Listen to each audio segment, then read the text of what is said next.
Energi betyder i arbejde. Man kan både snakke om fysisk kraft, men også åndelig kraft. Energi det kan ikke skabes, og det kan heller ikke nedbrydes. Til gengæld så kan det omdannes, og der findes mange forskellige former for energi. Der findes, det kender man jo godt, kinetisk, potentiel, termisk osv. Energi måles i joule. En joule er den energimængde, der skal til for at løfte 100 gram 1 meter. Man opdeler energi i flere former, og en form for energi kan altså omdannes til en anden, og derfor er der ikke brug for mere end én måleenhed, så derfor bruger man altså joule. Energibevarelse betyder, at hvis der finder en energiomdannelse sted, f.eks. fra olie til varme i et oliefyr, så vil den samlede energi være konstant.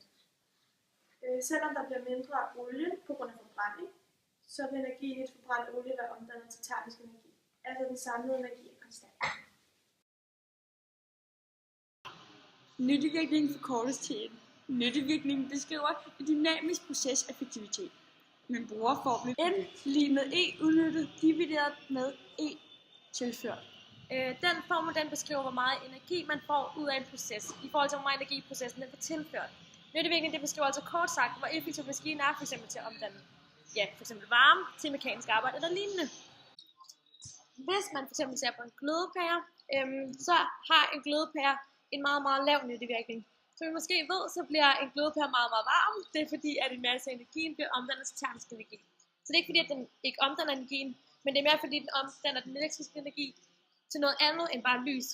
Og det er termisk energi. Og derfor så er nyttevirkningen ikke så høj. Den mest succesfulde alternative energikilde i Danmark, det er vindenergi.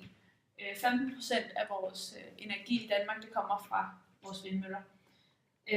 Når vingen den drejer, så skabes der kinetisk energi, og når så generatoren drives, så skabes der så elektrisk energi.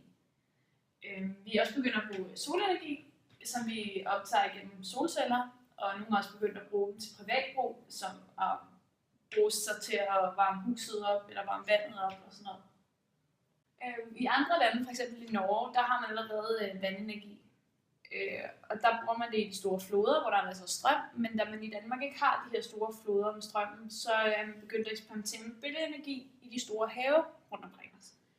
Og her der udnytter vandmøllen vandets potentielle energi til at få møllehjulet til at dreje. Og energien bliver så omdannet fra den potentielle energi til den kinetiske energi.